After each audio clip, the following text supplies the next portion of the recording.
There have been days where I've been in the line at the Taco Bell drive-thru and realized it was my second time there that day.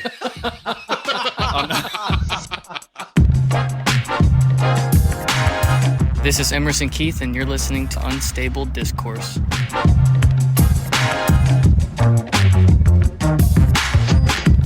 Welcome in to episode 3 of Unstable Discourse. We're back. It's Ryan Fancher, Unstable Disc Golf Gear. Yo. Sean Callahan, Delwood Disc Golf. Yes, y'all. And I'm Alex Seminary of Disc Golf Chicago. Today we're going to be talking about course design and what goes into getting a course from start to finish. A lot of hands are involved, in the baking of that pie. You probably don't know about really everything that goes into it yet, but you will. So we're going to talk about that a bunch. And we have a very good person to speak about that. Sean, you're the designer of the Canyons at Delwood Park. And if you don't know yet, the Canyons has been listed as one of the top 10 courses in the world. 5 to be Number exact. 5. Number 5. So we're in the top 5. Damn, dog. In the world. We're going to have Sean get us, take us behind the scenes on that. And we're also going to talk about other courses in the area. And, we're open to talking about any course that, the pros have played on or that, is local to this area. But before we get into that, let's get into Fired Up. Fired Up. Ryan, what are you fired up about this week? You would think that no one would be fired up about the state of the world at the moment, but I think because of the situation with our shelter in place, as of the announcement 4 hours ago by our governor, Junior Bacon Pritzker. I'm pretty sure he's a fan of bacon. That boy eats. It's pretty insensitive, guys. But true. Neither here nor there. He announced the shelter in place, and because of that, a lot of us are going to have a lot more time.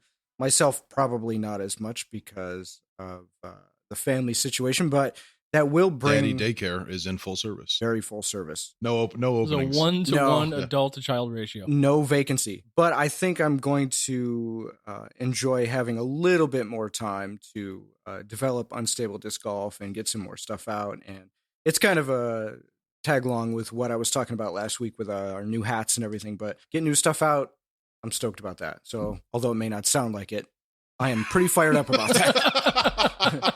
Because as of today, that was a tough blow listening to all the live feeds. Yeah, it was. Yeah. So it's just a lot for everyone to process. Yeah. There's a weird vibe right now. Yeah. We're all feeling weird. Yeah. It's okay, bub. I'm trying to take, the best possible scenario out of it and say we're going to get some cool stuff out of it. So absolutely. Here's hoping. Cool. Sean, what you fired up about? I am fired up for so many reasons about Brody Smith and everything that is happening around that guy. He's on one end, he's catching a lot of heat for being him and doing what he's doing and getting the exposure that he's getting within our sport, making it to feature card coverage at Waco for first round. Everybody was kind of blowing some smoke his way. Is that what you mean about heat? People are annoyed that he got... Yeah, man. I mean, well, that was here's part the thing. Like, there's a lot of people that are stoked.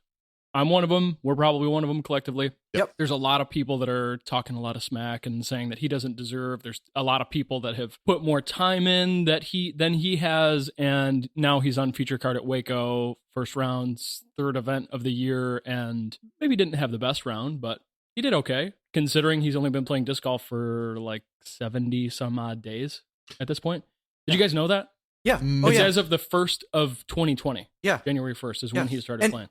It wasn't even his decision. Like the Disc Golf Pro Tour, the feature card is picked by a sponsor and last year's winner. And, there's a couple different determining factors, and they kind of have a wild card pick. And the Pro Tour chose him, and it was his choice to accept or decline. Sure.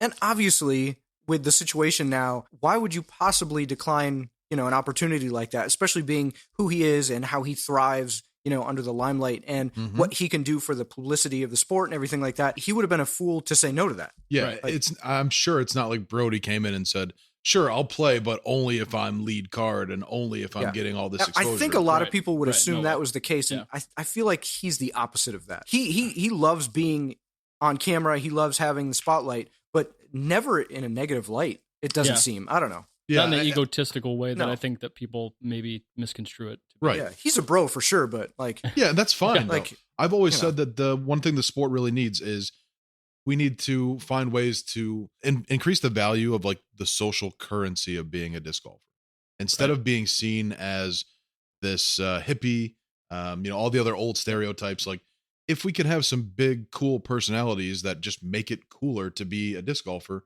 that's good for all of us. Right. And I think he's a blessing to the sport. And if you're mad about any of that, I just don't get it. Yeah, I don't get it. Well, and there was one situation we were just talking about earlier where he made that crazy scuba 70-footer. Nobody's really ever tried that before in a white. Like, there's really no reason to do it except he was so good at it from doing all those trick shots and all that stuff. And at that point, like, what does he have to lose? He's not going to make lead card again. He knows that. Like, he's just out there having a good time. And he hit that 70-footer.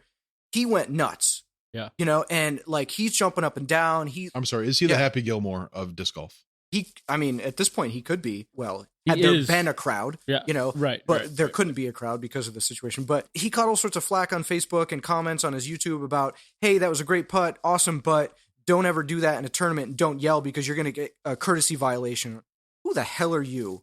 That's what the sport needs. That was a weird flex. Like, what's the difference between that and the crowd behind him, which there was none, but if there had been going wild, which they would have? What is the difference in the distraction to you? There is none. Yeah. You're just pissed because you're not on camera. I've been using the analogy for some time. My history before disc golf is all skateboarding. So I've been waiting for the Tony Hawk 900 moment to happen for our sport now. Wow. And it feels like this is it. Like when I'm watching his stuff, when I'm watching his content, it makes me go, ooh, this is different. This feels different. This feels like other people are watching this and getting inspired and wanting to play our sport and really, truly grow our sport. That term gets tossed around too lightly, I think. Can I ask you, if it was there another player or moment before this that made you think, ooh, maybe this is that, maybe this is it, maybe it's happening? Or is this the first time you felt like this? Is the first time I personally have felt that way.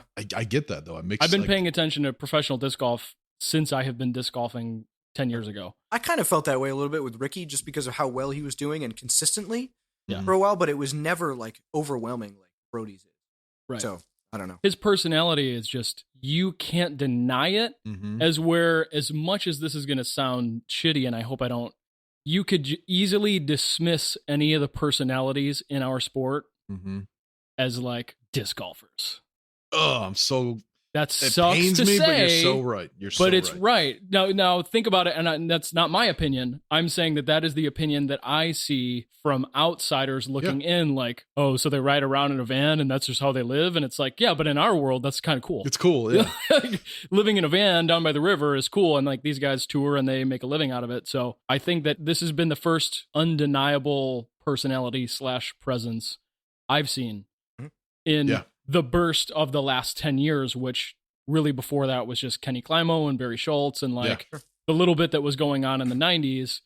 In the last 10 years, this is a big major push where I can tell, like, and the reason why I'm so fired up about it is that I see it on the front lines. This past Tuesday, it was like 60 degrees outside, super sunny. I mean, for a Tuesday, and of course everybody's like not going to school and you know, what have you because of COVID. Happy because of COVID. That's just great. What guys have you heard of it? Celebrating COVID. Yeah. So anyway, Tuesday morning, like my first 10 customers are all bros, every single one of them, and they're all the dudes that are going home and playing Fortnite and like those dudes, and they all came in and they all bought buzzes and zones and forces and Avenger SS's and like one after another. It was and good. That is why he was on feature card. Yeah, exactly. If for no other reason. Yeah. I mean, it kind of, I mentioned this to Sheila the other day. It was like, there was another era that kind of, the Tony Hawk, kind of like the Bam Margera, where it's like this undeniable personality in a sport where like, I watched kids from 2002 to 2005 come in and buy Bam Margera decks for no other reason than they just watched him on Jackass and MTV and the CKY videos. Like, it was just because it was cool. Yeah. And I'm seeing that happen now. Like, as we're a Paul and a Ricky and a Barsby, like, those guys are cool to the disc golfers that know who they are. Yes. And Brody is cool to everyone. The content he's putting out too. I mean, the latest video that I watched was were they down in Dallas? Yeah, they drove down to Dallas. And we were just talking about it earlier. It was him and Paul and Tristan, Yuli and Tristan Big Germ? and Nick.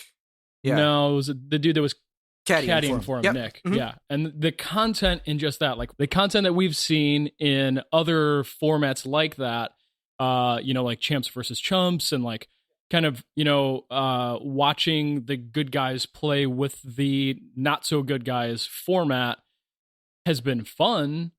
But that was just a different element to me watching those guys play. Like, it really is watching Brody learn how to throw a turnover shot in the woods. Yeah. In real time. Like, well, there was, it's just and wild. there were some incredible shots, and there was Brody learning, and then there was also the aspect of that could be us. Like, it was just a group of dudes out playing disc golf. Having fun. Which brings it all together, and it brings it home for a lot of these guys. Yeah. Like, hey, we could be doing that. Totally. Right. Yeah. I think that we forget that all of our content that we watch via YouTube or Facebook or what have you, it doesn't always need to be super serious.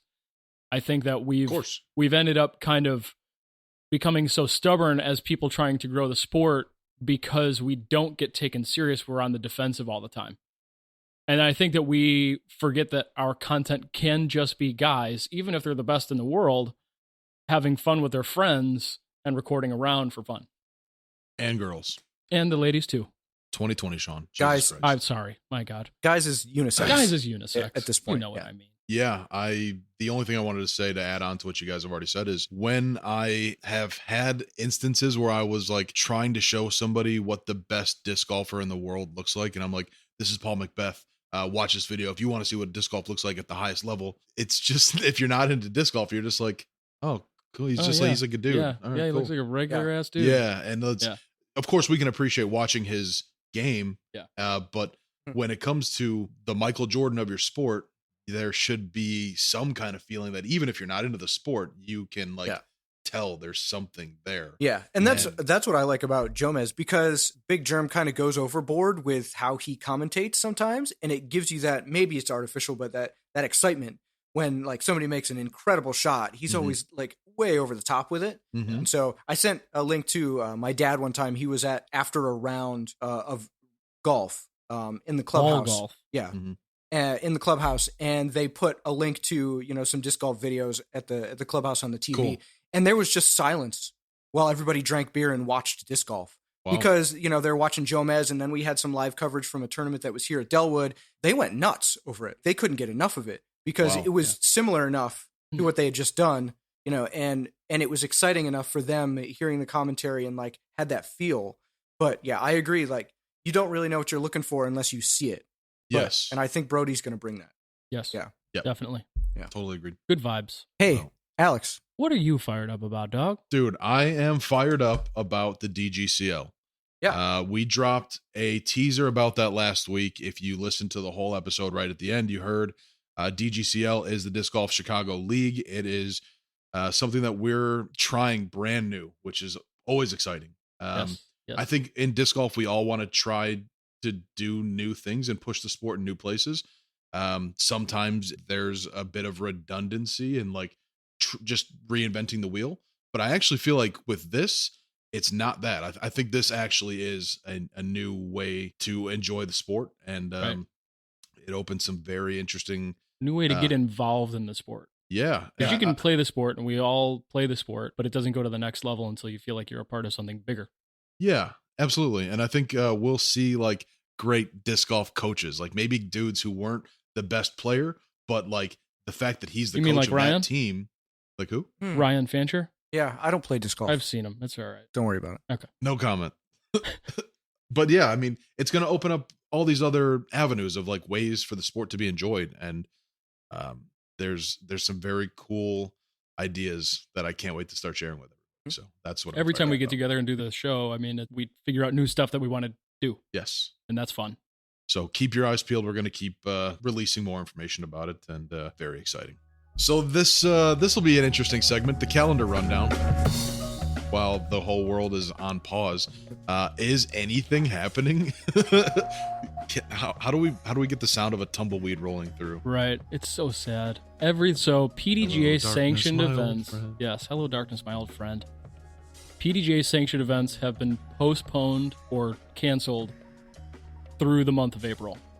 So through April 30th, nothing will be sanctioned. So everything in between now and then has to either be postponed or just cancel the event altogether. It's a total bummer. We have 2 events that are happening in that span. One that we had already attempted to postpone to April 4th that now also obviously fits within April, and that has to be pushed. And then we had that was Fraction Run Cup, Battle at Busch Park. 2 is on April 18th, or was on April 18th. Now we have to get those events moved into May and figure out what that even means, because May is full and June only has a couple of free weeks. So and we'll see. It's gonna get everything's really unfolding in real time. Like, yeah, you push it to May now, and April we might be saying, yeah, we're pushing it to June, and then right. Well, knows? by Who the time knows? you guys are actually listening to this it might be completely different. So who knows? Yeah. So we're keeping our fingers crossed. Tonight we had Clay Track Classic 2 go live. That is on May 23rd. So hopefully that's far enough into the season that it doesn't become affected by any of the COVID-19 stuff going on. The club challenge had to be pushed to August. Yep. March into Madness 6 just had to straight up be canceled, which is so bummed. Makes me want to so cry. Bummed for Kenny. You know? He put in a lot of work. So the real like what's happening on the calendar rundown is totally up in the air, unfortunately, right now. Yeah. So I guess until May 1st, which, I mean, we've got events. We've got King of the Canyons on the 9th and 10th. We've got Clay Track Classic, which again just went live tonight on the 23rd. And then we've got Clash at the Canyons 4. That is May 30th and 31st. That goes live on April 3rd. So the good thing is that fingers crossed everything goes well. So the next 2 weeks is going to give myself and the guys that I plan events with some more time to make sure that, you know, the ones that we do have planned that are outside of April are good to go. And rescheduling those other few, you know, we'll see where it goes. We'll keep everybody updated. Let's move along to the local route. Ryan, who are you shining a light on today? We just mentioned it. I'm going to shout out to Slaw Dog, Kenny Slauson. Slaw Dog Millionaire. Yeah, he put a ton of work into March into Madness, and I know the whole Basket Cases crew did, to put it on in its usual place, which would have been Olympia Fields. They switched it to Mokina to make that work, and dealing with, you know, the Park District and the Mokina Community Center and whatever that place is called. I know it can be a challenge, and they got it all straightened out. He had me print shirts for their travel team, and I know that they got all their ducks in a row with, you know, everything they needed for that, and then they straight up just had to cancel it. They couldn't even postpone it. And it was a heartbreak to see that, and we kind of felt like it was coming, and I knew he did too, but seeing that post, and, you know, you could feel it in the Facebook post, and that was a real bummer. So I just wanted to shout out to him, because I know he put the work in, and it was going to be amazing. And we all know it was. You guys, I don't know if you know this, but Kenny is sort of my arch nemesis for a lot of reasons. I love it. And I've seen it. It's we witnessed it. It's I mean, it's in good fun, but I mean, there's definitely a real, like, thing there. But this is like with my gut instinct to, like, poke somebody when, you know, it's your arch nemesis. Something bad happened. You want to poke him, but, like, it's too sad. Like, no way. He's a spirit animal. Yeah, so I mean, I really feel for him. Yeah, we love you, Kenny. Yeah, it's a bummer. Keep your chin up, dog. Sean, local route. Who you got? This is going to be hard to get through because the person I'm shouting out cannot be mentioned. So I have a regular customer whose name I won't say, because then it will defeat the purpose of the entire thing. He came in a couple days ago and told me that he wanted to help out in any way that he could and just kind of send good vibes out into the community and do something fun. Hell yeah. We had a bunch of different ideas. What we landed on was him purchasing something from the shop, and then it maybe is still in the shop. And if you happen to pick that up and then you come to the counter and go to purchase it, it's kind of like a pay it forward. It's already been taken care of. A la some of the pizza places where you can pre-purchase a piece of pizza, put a post-it note on the wall, and then if somebody needs or is in need or doesn't have the money, you can grab that post-it note and, you know, change that in for a slice of pizza. Sweet. That type of thing. So that's who I'm shouting out. He knows who he is. I love him. He's an awesome dude. Yeah. Any more than that, it would give too much away, and I don't want to give too much away. Shining a spotlight on a mystery man. Yeah, mystery man. He knows who he is, and much love. That's a fantastic idea. It's awesome. He is exactly. And I heard before we started recording, you guys mentioned the name Voldemort. Is that actually appropriate to use here? I mean, he must not be named, right? But also, I think it sounds like a really nice version of Voldemort. Voldemort. So what did we say? It was Cool Demort. Yeah, because we'll call him Cool Demort because he is an awesome guy. He is not a bad guy with. Wasn't there one of the movies where somebody's head was growing out of somebody else's head? Oh, you are talking to the wrong guy. That's a thing, right? You're talking about that episode of The Office where Michael has that, that costume. No. So he's Cool Demort. We're gonna roll with that because that's just rolling off my tongue. So he just doesn't. He can't be named. So I'm gonna do from my local route this week. I think it's gonna be a combination. Actually, it's a 2-person shout out. Can you do that? Wait, is one of the people growing out of the other person's head? Yeah. But it's Steve Ratchin and Dave Hopkins.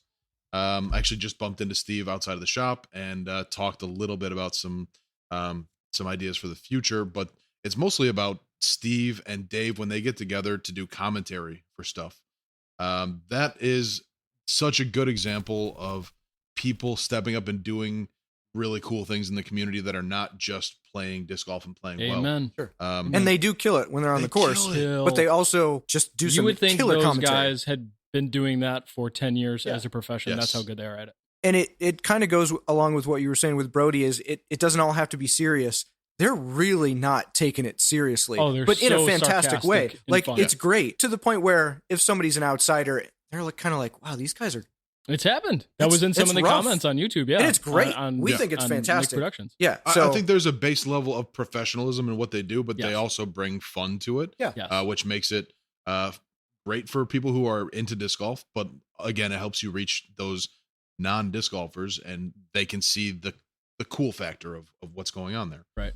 So big shout out to them for doing that. Also shout out to Steve for, and Dave probably, but Steve's done so many things in the disc golf community that I don't even think we have time to run through it all, but from very early on when I started running Disc Golf Chicago events, Steve was one of the first people that came. Actually, he was at our very first ever season opener. I remember this because I called him Steve Rakin.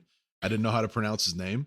He's had so many. Yeah, I called him Steve Rashawn for anymore. 4 years. Rashawn, that's way fancier than he deserves.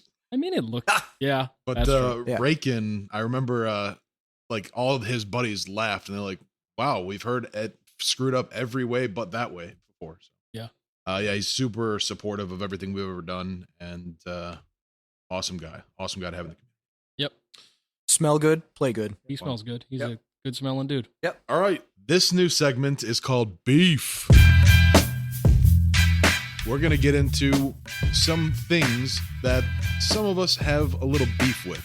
Unpopular opinion, think of it as what grinds my gears kind of thing. The first person that's gonna take over this segment is Ryan. Ryan's got beef with something. Ryan, what you got beef with? Not particularly beef with any of the pros or any of the manufacturers or any higher level entities involved with this, but I saw Eric Oakley, because they're not playing right now. He's doing a lot of Instagram and a lot of Facebook, as they all are. Mm-hmm. But he was advertising his Lucid X Felons, which are beautiful discs. Just got them in at the shop today? Yeah, they're unbelievable. They feel good. They are unthrowably overstable, especially for some noodle arms like myself. But that's what I wanted to get to. Yeah. Oh, I definitely, am in this category for sure. But discs like that and the PD3 that came out is what is it? Speed 11.305. That might as well flip upside down as soon as you let it go. It's gonna be so overstable to throw that for some of these pros, like Simon and Garrett Girthy, who've got 74 mile an hour backhands, and they can do some incredible stuff. Eagle, those guys use those discs for sure because you can use them. Mm-hmm. But the guy, I'm raising my hand right now, that's a 900 rated player, got no business. So your beef is not with the manufacturers, the pros. Your beef is really with the players who are bagging discs, and that's what I'm getting at. Yeah, the players that are buying these discs, by all means, buy the discs from Delwood. Hey, that was Alex, not me, just for the record. Support these pros, support the manufacturers. If they're beautiful discs, buy them because that helps everybody. Mm-hmm. Yes. But don't bag it just to say, I've got a Lucid X Felon in my bag, because you got no business throwing it. That's all I'm saying. If you want a utility disc that you're going to throw 120 feet and it's going to go farther left than it is forward, by all means, use that disc. But if you're constantly in that position, maybe you should reevaluate your game and not try and find a disc that's going to get you out of that. Right. There's no reason to throw discs that are that overstable. And I think my beef is there are so many incredibly overstable discs and they just keep coming out. The discs that you should be throwing, like the Leopard 3s and the FDs and, you know, the original Rocks, which were at the time pretty overstable. Mm-hmm. I think that the sport has evolved to the point where those are kind of straight flyers, you know, at this point.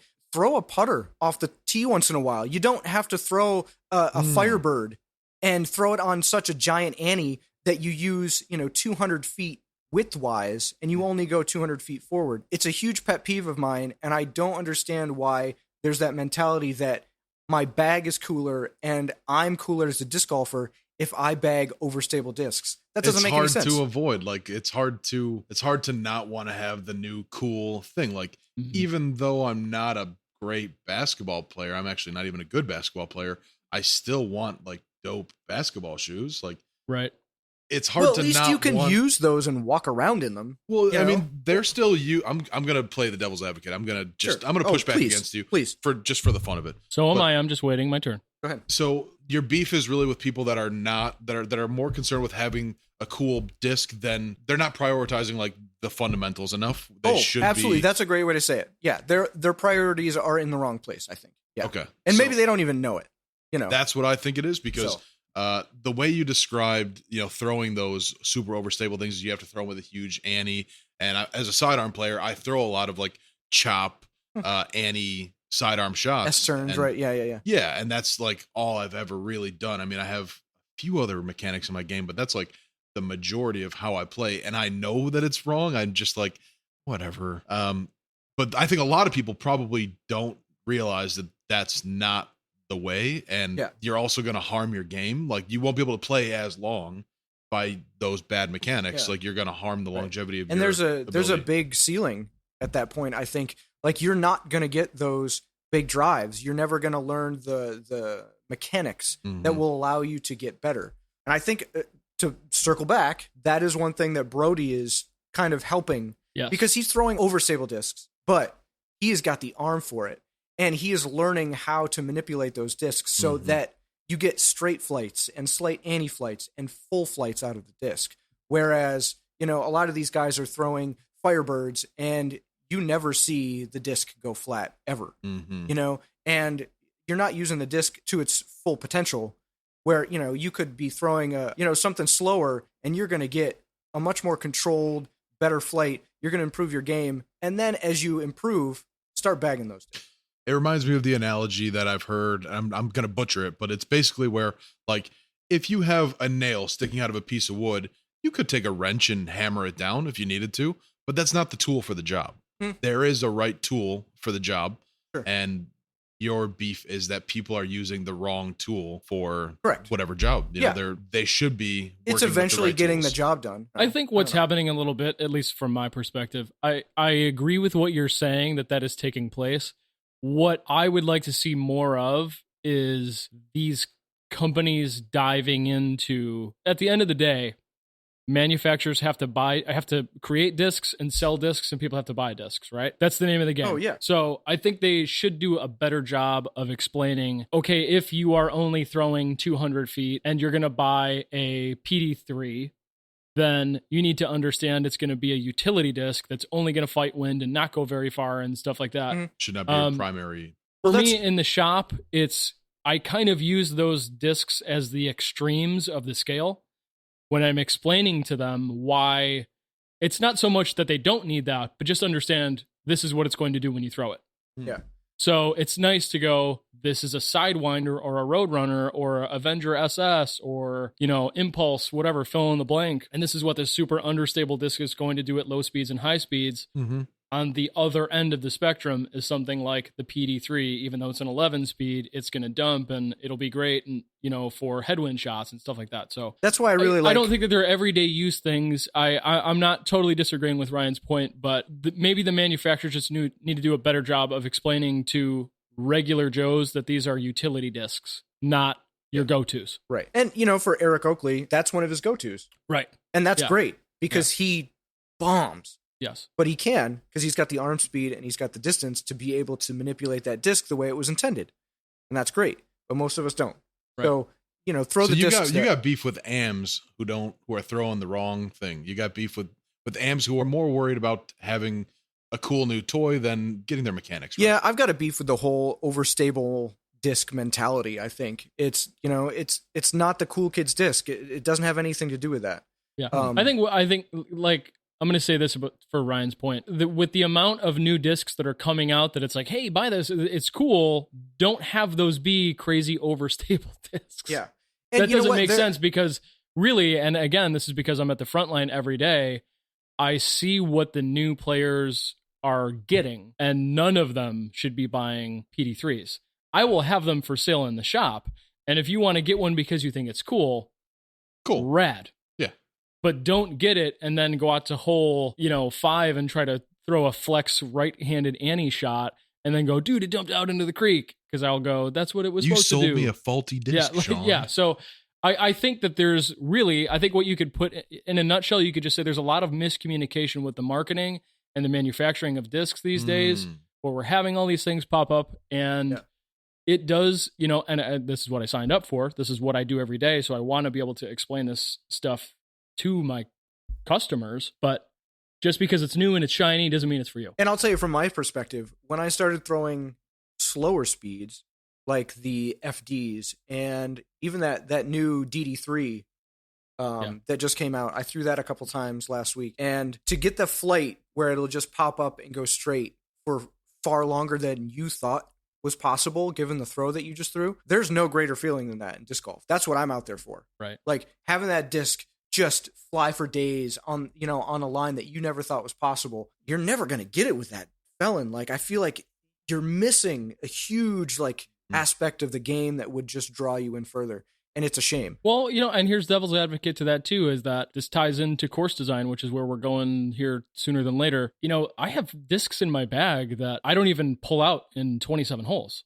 So maybe I have those discs specifically for one hole at one course that I may only play 2 times in a year. Or if you end up in a weird position on a certain hole here that you typically don't, but if you end up in that situation, only this disc is going to help me get out of that. Right. So I think one of the other common misconceptions with, again, I think this is a shortcoming for manufacturers, is just the communication of, first and foremost, being good at disc golf doesn't mean that you're throwing far.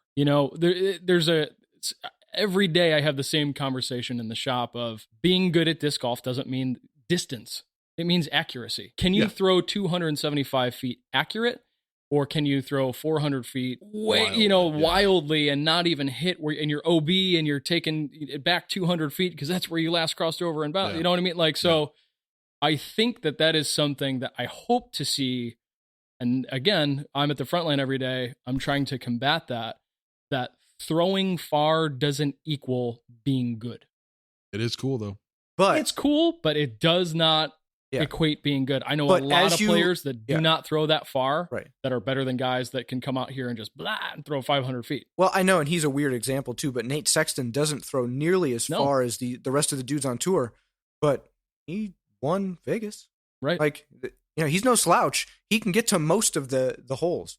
Yeah. And the ones that he can't do, he can make up for with incredible accuracy, throwing a Firebird because he can.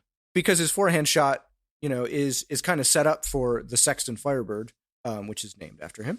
Throwing far doesn't mean being good, but as you get better, you will start to throw farther. As your mechanics get better and as they improve, as you learn the game, distance will come with that. It doesn't come the other way around. You can't throw far and then eventually be good. It doesn't work like that. Now I see. You have beef because you want the best for people. You care. You care too much. You found it. You know what's funny though, too? I'm going to say this. I know Ryan's bag pretty well. I've been playing with him he doesn't have any discs like that in his bag. I think he just hates overstable. You don't have nothing like beefy in your bag? I have a Spark. Are you telling me that on the segment called beef, your beef is with beef? My beef is with beef. Yeah, I have a recycled Spark, which is barely the overstable version of the Spark. Tiber. Yeah, but I just don't have, you know what? If you want something that dumps real hard at 150 feet, throw a really fast disc slower. I feel like I can use the discs that I have to sculpt the shots that I need when I need them, rather than counting on one disc on one hole. Maybe I might use one time every 6 weeks. It makes more sense to me. Yeah. That's why. I think that, this is a conversation I have all the time in the shop. And I always inevitably get to this point is that's what I love about disc golf is that there is like a million ways to be successful and nobody's right or wrong. Sure. Except I'm right. That's what I was going to say. No one's right or wrong unless you're talking to Ryan. Right. Yeah. And then I'm right. You might be. Yep. It reminds me of when Eddie Murphy makes fun of, on his stand-up, I can't remember whether it was Raw or Delirious, but he's making fun of Michael Jackson for doing the moonwalk because he can't do the moonwalk, basically. He's like, what a stupid dance. Yeah. I say that because I can't do that dance. And yeah, exactly. I feel like that's what's happening here. For sure. Yeah. That's kind of what's happening. Yeah. That's all right. Glad we can come to grips with that. So one out of the three of us have beef with beef. Noted. For the record. So it's time we get into the heart of this episode, course design. Sean is going to be really spearheading this segment because he has the most experience in that area, but Ryan and I are definitely going to have input. I mean, we've played in a lot of courses and we know what we like and what we don't like as players, so we'll all have something to say, but definitely Sean is the expert here. So I think a really cool place to start is let's talk about what separates a really good course from a course that you maybe don't pay as much attention to. You know, the courses that are fine, but when you think about the courses that you love, it probably comes down to like certain holes and certain features that one course has. So that's I think a cool place to start is highlighting the things that you love about certain courses. And I think Sean will come from a different place with that. I think I know what he's going to say, but mine is really from a place of it just being overall fun. I don't think of like specific aspects like it's got elevation, it's got water, it's got lots of OB, it's got tight fairways, it's got woods, it's got open space. That's all well and good. But when I leave the course for the first time and I think, damn, I got to go back and play that. That was great. And, it could ultimately come from a place, where like the card mates that you had were cool or the day was just really nice or whatever. Sure. But whatever made you leave feeling like I need to go back there, I mean, that plays a huge role in the entire design of the course for me and, just aesthetically. So I think that's where I would come from, but I'm sure Sean is going to say. Well, I always look to see, did the designer really maximize the space that they had to work with? Ooh, that's a good point. Everybody wants to think that there's a way to design courses, and that's just not the case. Your course is going to be as good as the canvas you have to paint on. So, when I play a hole, because I'm always I'm thinking more of like in a designer mindset than I am a player mindset. Did they maximize that space for that said hole? Could they have gone a little bit farther and turned that last little corner into like a harder Annie shot or a hyzer shot? Or could the tee box could have been like positioned in a slightly different angle? Stuff like that for me is, did they take advantage of the space they were provided with in the best way that they could? That's how I'm always looking at every hole. So what do you think? What do you think is a good course that utilized the space that it was given, and an example of maybe a not so good use of space? I would say you look at a course like Highland, like everybody locally kind of beats up Highland all the time. But I think that Highland beats up meaning that they're what do you mean? I don't know if it's that it just is too tough for them. That's what I've that's that it's what just I feel like it kind of it's too difficult. But I think that Highland is a good example of going out to a property and going, okay, what are all the key elements that I have to work with? Where are all the cool spots that if I don't use this, I'm going to feel like I didn't complete this mission? And you go out to Highland and you see shooting over the road multiple times, and you see, hole 4, the length of that area going all the way down to that peninsula where it starts to drop off towards the back of the pin, stuff like that. That's where I think that course design really happens, is when you are maximizing the space that you have to work with. So you're saying that that you feel like Highland did that well? Yeah, I think so. I think Highland's a great course. I don't want to sit here and say that Delwood is the best at that. Like, I'm biased. Yeah. Right? Sure. Because I did it. So, and also you can't say whether or not Delwood maximized the space because it's used for so many other things. The entire park is that you couldn't possibly maximize the space with all the playgrounds and all the walking trails and all of the, multi-use space. So that's what I mean when you maximize the space that you have to work you're with, given, not that's available, or I guess that is available to you to use for the course. See, I agree that Highland is definitely one of the more tough courses out there. And for that reason, to me as a player, I consider it, one of the really great courses. There is definitely such a thing as a course that's, a nice, simple, easy 9-hole that like you can get out to and play on a lunch break or whatever.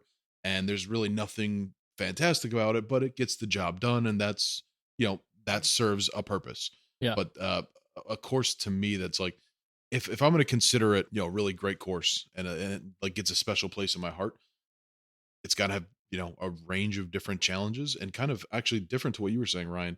I think when I leave a course and I think, man, that course had elevation, it had water hazards, it had obstacles, like all those different things that is baked into what I think, a really great course and like gets me thinking about the person who designed it and makes me appreciate it on that level.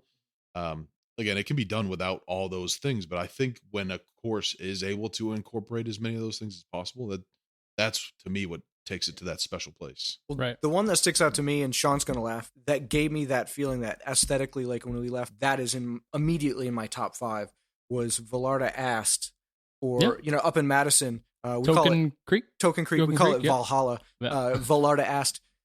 Because of, it was on a trip that we go on every year to Sandy Point, and so you're already in that, like, that's disc another golf. mention too. I mean, Sandy Point, obviously we could talk an entire episode about that course, but we get out of the van and we already know that we're going to have a good time. It's the group of friends that we have. It was the first day. It was beautiful September day. And to me, the course was so pleasing in every way. Like every shot had a distinctive fairway and a line that you had to hit, but it wasn't so difficult or wooded. It was just, there was perfect grass. Good combination of everything. And Sean's going to laugh because we have photos of his cart that was black, almost entirely covered in mosquitoes. It was so bad that day that like it was the worst mosquitoes I've ever seen in my life. In my life. Just we could still, we could barely finish, but that did not deter me from loving that course altogether. Yep. And I don't think there's anything terribly difficult or terribly impressive on any one of those holes. Like none of the holes to me were memorable enough that I was like, that's my favorite hole.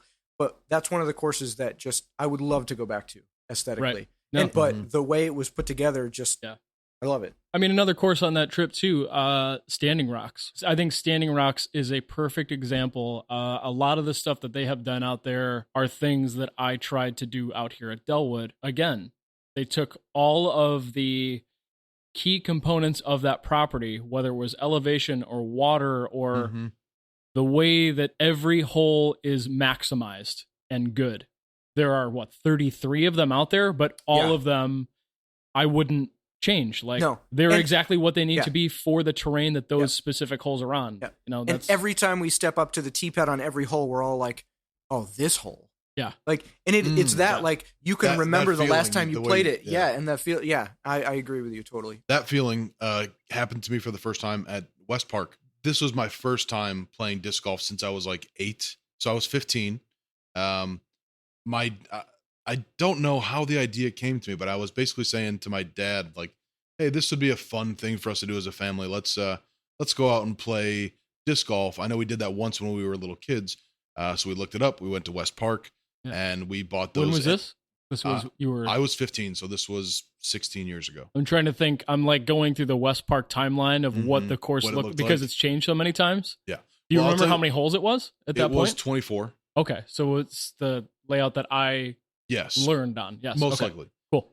So we picked up the Innova like beginner packs. So I know there was like a leopard, a shark, and a beast maybe a birdie in there, something. Yeah, but anyways, we go out there. We played hole 1, and then we step up to the tee pad for hole 2, and you look from the top of the hill. You look down. It's a huge valley. Right. There's water running through it, and you see there's a big cutout of the trees. So you're going to have to throw over the river from a massive elevation through this tunnel, and you can see the basket down there, and you just look and you're like, this is what we're supposed to do? I think so many people in our area have had exactly that moment at exactly that spot at exactly that course. Yeah. I fell in love with the game hole that day. Just has the special sauce. Mm-hmm. If you like are unclear with what I'm trying to describe of saying, did you maximize and make it as cool as it can be? Something like that is exactly what I'm talking about. Well, we had a listener question that asked, what is your dream 9? And I knew that was the first one that came to me like, that's in there. It's in my top 9. Who was that asked? The person that sent that question? Yeah. Jeff Chappelle. He sent that to us on Facebook. Oh, cool. Well, thanks, Jeff. That's a great question. I think actually Hole 2 at West is in there. I don't know if it's top 9, but it's in 18, I think, for sure. And it's not terribly difficult now that, we all play disc golf. Right. We managed to miss the birdie most of the time anyway. At least I do. I don't know what's so damn totally difficult crushes about my soul if I don't get the birdie. But it is the reason that every time I think about going to play West Park, I'm like, I'll get to play Hole 2. Yeah, totally. There's a vibe. Absolutely. Yeah, there's a vibe there. You mentioned Hole 4 at Highland. That's one for me too. I was just talking about that hole today. Actually. Has got the special sauce. And especially now that they've lengthened it, it's intimidating like no other hole. And I don't know why that is. I'm a lefty too, so it's tough for me to really get down there where a normal righty with a big arm could flex it and, hit the perfect line and get pretty far. I've got to kind of dump out by Hole 5's tee box over there, in that opening and then get down. But still, just stepping up to that tee box, you get that feeling. And that's definitely one for me. And the course design, the way that it's laid out and the use of the giant trees is so good. It really makes me think, you were onto something when you said that knowing what your canvas is, what do you have to play with? Right. And I think it sounds like the first thing, obviously, talking to the park district, getting permission, funding, all that stuff, that's phase 1. But when you get to the actual course design, understanding what are the unique points about this piece of property. Right. What are some of the most interesting things here? Right. Having that list. What are going to make people this is my go, toolbox. oh my God, this is so cool. Like the Hole 2 at West Park feeling. Yeah. How do you have 18 of those? Sure. If you find 18 of those and you make them flow and they're not all righty hyzers, anybody can design a disc golf course. That's inspiring. Because and this is how I've had this conversation with a few people. I think that anybody that's got a Disc Golfer magazine with their PDGA membership, you flip to the back and John Houck, he's a big designer. I don't know a ton about him. I've read enough of his articles up in the back of Disc Golfer magazine. Mm-hmm. He always dives into he almost makes it look like a math equation, like how a disc golf hole should be. I love that. I love that he can nerd out so hard on that. So that's cool. How many times are you going to be provided with exactly that diagram, with exactly that layout, and exactly those trees, and exactly being able to have that pin position? And So is it a good example? Absolutely. Is it realistic? Not at all. Because anytime you're on go to any, they're all different. Yeah. Every landscape is different. I think the concepts every park district are sound, but implementing them is I'm not saying so that John hard. Houck is wrong. I'm just saying okay, great. That's a great example, but how do I make that work with what I'm working with? It's a way to learn, but I don't think it's a way for things to be. Sure. Everything is going to be different. All the properties are going to be completely different. The holes are going to be completely different. And you have to be able to work with what you are provided. You automatically have a leg up if you're working with a really cool property with just a lot to offer. Right. But let's talk about when you don't have that, because I would say you're more likely than not, you're going to not have that amazing property to work with. You're going to, if you're lucky, find when it comes to making a course that's serviceable, you're of the position that the most important thing is maximizing space. Yeah. But I mean, how do you make it cool? So I don't think that every disc golf course that has gone in should have. Ah, that's interesting. I would rather see less good courses than more courses just so there's more courses. Yeah, I'll agree with that. That's a very... here's a perfect example. In Lamont, right next door to Lockport, there is off of, what road is that? Smith Road? Off of Smith Road, Bambrick Park. It's just 3 baskets in a field with no signage, no rhyme or reason. Can we not call this a course then? Exactly. It's not a course. And some people will go, well, it's exposure, but it's wrong exposure. People are going up to that and thinking that's what disc golf is. That's what a disc golf course is. And that's maybe sometimes going to be someone's first introduction to disc golf, and they're going to go, oh, this is what it is? Cool, this is lame. I'm never doing it again. What do you think of places like Shorewood? Because I love Shorewood. Shorewood seems like the 80s version of what disc golf is. Sure. What, you know, literally. Yeah. No, you know. 81? Yeah, and right? the fact that it hasn't changed, you know, very much. Yeah. And you go and you play it, and it now feels very antiquated, and it's still fun to play. We go play it. Yeah. But it's not what I think disc golf should be, but is that a course that shouldn't be there any longer? Or then is that a course that should be redesigned? Or is that a course should be preserved because we want to know what it was like, right. you know, and keep it in just for having it in there? No, you know? I think that Shorewood is exactly what you should be learning to play disc golf on. But I think that, you know, I think that you could definitely update courses like Shorewood. Mm-hmm. You know, what's a shame about Shorewood is not how short the holes are, it's how much it's not taken serious there by the park district. Shots fired. Sorry. That's really how because I mean, if you really care about it like you care about all the other things that you're updating, the playgrounds that you're yanking out and replacing, and baseball fields and soccer fields and then replace the baskets. You go out there and the baskets, you know, one of them was manually replaced by Gary Lewis. Yeah. That's a shame. So that's my hang up with courses like that. It's not so much that they're short, because they're perfect learning grounds. So it's not the design that bothers you. It's more like the maintenance. Not at all. Because, I mean, having an issue with, that's just such a loaded question. That's hard for me to answer that. But no, I think that the holes are the holes, especially out at Shorewood, where it's just this tiny little box and that's all you really have to work with, because otherwise they would just be overlapping each other. Some of them already are.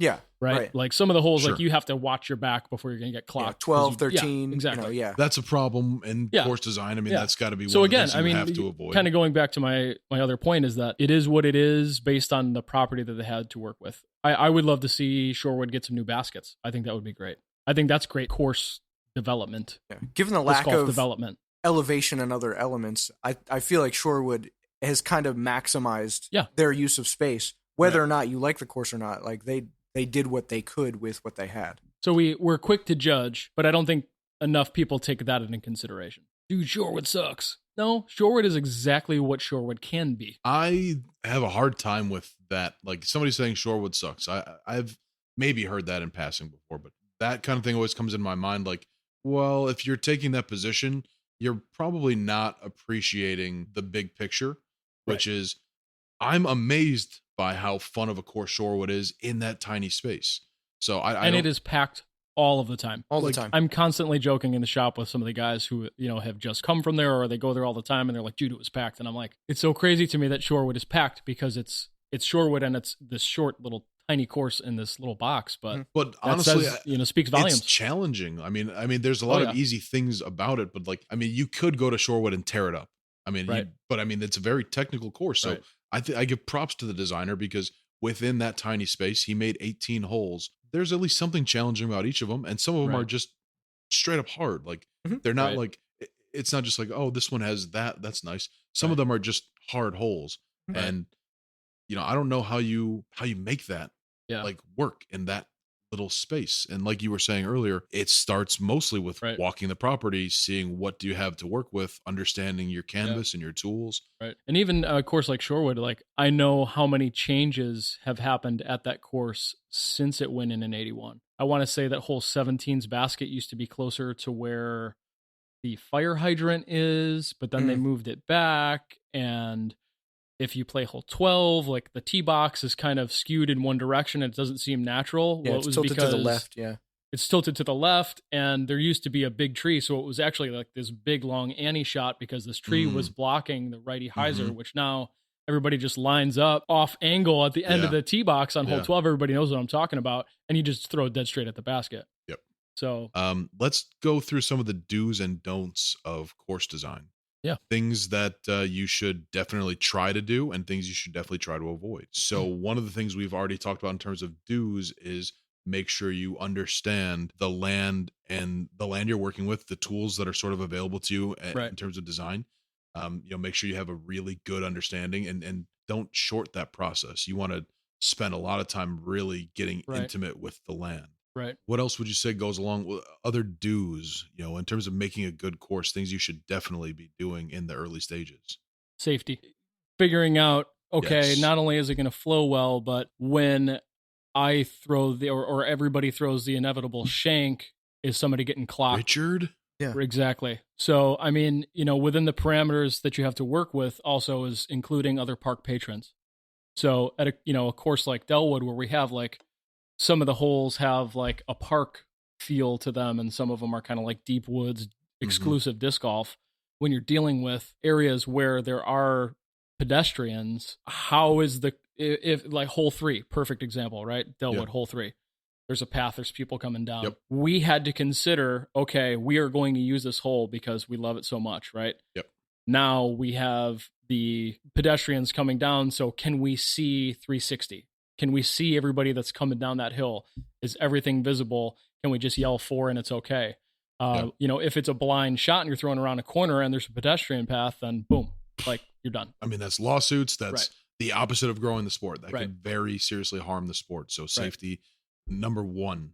Even Right. before making cool holes, safety really has to be number one. Okay, so you understand the lay of the land. You understand that, you can't be putting people in jeopardy. You can't be risking injuries. What is another thing on that checklist that's like definitely yes? I mean, I would say that at that point, once you know what you're going to be working with, everybody's safe, then is when I start to figure out, okay, is it righty favoring? Is it lefty favoring? Am I, do I have 6 holes that are favoring to a right hand backhand, and then 6 holes are left hand backhand, and 6 straight neutral shots? That's when you kind of have to, by that third level, you're like diving into the making sure it's math balanced, right? And that it's got something for everybody. You don't want it to be the course that everyone goes, oh well, if you're a right hand sidearm thrower, you're gonna love that course. Otherwise, like everybody loves Fountain Hills, but everybody says it's just a big hyzer bomb course. Righty hyzer, righty hyzer, righty hyzer. Yeah, the whole time. I'm sure it's fun to play. Gorgeous, super fun. Not very interesting. Yeah, and that's somewhere that's like amazing, and like we have this a huge tournament there. But would I say that it's something that's designed? No. Yeah, it's not really super fun to watch. Yeah, other than they're on tour and they're playing the Memorial, but the course itself doesn't seem that terribly interesting. Yeah. Right. But again, that's exactly what they had to work with out of Fountain Hills. Sure. So the course is what it is. They put a basket between 2 palm trees because those were the only 2 trees that they had to work with on that part of the property. Yeah. Give me some of the do not do this when you're designing a course. I don't have much experience, but I've got to say, don't make the hole hard for hard's sake. Yeah. That's a big one for me. Like, I think every course should have one hole that's so stupidly hard. No, well, there's a couple holes that I can think of. One of them was up in Beauty and the Beast, and there was one hole that was a curtain of trees. I love that. There was no opening. You were just like tomahawking into trees. There was no opening. There was no going around it. There was no going under it, over it. It was 164 feet or something like that, and we all had to take at least a 4. It was not a disc golf hole. So I can appreciate that for like serious competition, the pros would be annoyed because it's like, this is not a measure of my skill. Correct. It's a measure of how lucky that I get on this round. Yeah. And I'm going to be chastised for this, but I say it every time. Holes like hole 14 at Highland. Mm-hmm. Everybody loves that hole because they can pimp a putter. But I feel like, and I'm joking because somebody used that phrase at some point. And we say it every time we get there. But it feels like somebody walked over and said, oh, here's a good spot for a tee box, and then walked 200 feet and said, here's a good spot for a basket, and never looked at what was in between. Yeah. And they just assumed that you would pick some kind of line to get your discs down. And it has changed over the course of the last few years because people have cut down trees for whatever reason. I don't know what those are. And it's gotten a little bit easier, and now there's more of a line or two to choose from. It just felt like, here's a basket, go throw at it. I don't feel like it's doing any more to this. Sauce. Yeah, it's definitely lacking the sauce. And it was just, there was no point. Between 2 really awesome saucy holes, like 13 and 15 at Highland, which are amazing. Yeah, they're great holes. Just 14. Yeah. That makes me think that if you have a course that has 18 ho-hum holes, would you rather turn that into 9 sick holes? Would you rather have a full 18 of uninspired holes, or shorter, like, less actual holes, but the holes that you have are more special? I would say turn that into 9 and put different tee pads or something. You Yes. know? But yeah, I don't want to play 18 boring holes of disc golf. For sure. I completely agree. Yeah. And I there's some 9 holes that I've played that I love. Mhm. And I'm like, I don't care that there's 9 holes here. Play it twice. Yeah, exactly. Yeah. You just play it twice and you enjoy it. And Yeah. maybe you play a slightly different tee pad, or you put a little twist on the second round or whatever. Mhm. But Yeah. Mandos I or would something. much Yeah. rather see somebody put in 9 great holes Yeah. than 18 forgettable holes. Yeah. I think that's one of the things too that has kept Delwood relevant and kept people talking about it, is because if I feel like I've made a mistake, and I have out here, I want to change it, and I'm going to change it. That's a perfect segue. The next thing I really Yeah. wanted to talk about is when there has been redesigns on certain holes, how do you get, I mean, you surely you have to go to the park district. I mean, this is owned by, there's rights, there's requirements. Pick a specific hole that has been redone and required some serious, work to change it. Mhm. Can you tell us, the process of one of these recently, changes? we back in 2015, we put in the first set of long tee pads at Delwood. Mhm. That was only like a year and a half after the course opened. We put in some longs, and my knowledge of course design and understanding how holes work and how scoring spread works has totally changed how I felt about hole 7. The long pad that we had was like 400 and I can't remember. 452 450, or something like that. Yeah. Mhm. It was in what people refer to as like a tweener range. It wasn't really birdieable for most of the guys. So I went to Jeff and I said, we've got the money in the course fund, so why don't we just do away with that tee pad completely, pick it up. In this case, we kept it. The whole concrete slab we kept, it's over on the dump. We're going to reuse it on hole 18. Cool. But he picked it up with the forks, moved it over to the dump. We poured a new pad that's like 230 feet further behind it. And everybody's like, dude, oh my God, it wasn't gettable before. And I'm like, yeah, but you don't understand that I'm trying to make a par 4. You're not supposed to be able to get to it when it's 670 feet away. Yeah. You're supposed to throw an accurate shot, dead center down the fairway, 350 feet, do that again, putt in for a 3, and get a birdie. So that's a situation where we just changed it. I realized I had made a mistake design-wise and fixed it. And since you had the course fund to work with, the change is doable. Right. And that's got to be one of the big problems with a lot of these courses that don't have the park district sort of, sharing the love with the course. Right. There will be things that need to be changed, but there won't be the resources to make it happen. Yeah. So, people give up on it. Well, that just highlights how valuable, not only to have the land out here that Delwood has, but the park district. And Right. I guess the shop is a big part of the Yeah. reason why the course keeps improving and evolving, is because the people who are supporting the shop and the events that you guys put on is building up the course fund, which allows this place to just keep growing. Right. The growth is because of everybody listening. Right. That's what it is. Exactly. Yeah. I mean, there's so many people that just come in. Shout out to Tim Potter. Comes every time he's in the shop, buys something, whatever. He's always putting money into the course fund box. So it's awesome. Everybody has tons of support. You guys rule. So there's, we got a lot of questions from listeners, and we're going to get to most of those in the mailbag segment, but some of these questions are really specific to course design. So I want to get to some of those now while we're on the subject. Ed Radakovitz sent us this question on Facebook, and I think it's just this is a good one to explore. So when designing a course, how much thought is put into making it fun, interesting, and playable to various skill levels? Once you talked about layer 1, layer 2, layer 3, this maybe is a layer 3 or 4 part of the process. Yeah. Making sure it's got a balance For sure. for each different skill level. Yeah, I mean, in the case of Delwood, we've got multiple sets of tees. So I'm always considering when we're, back when we did the things that we were doing, are all of these holes reachable for people who are just getting into the sport? Is 275 constantly going to feel like super tough to somebody to where they're not going to want to play it again?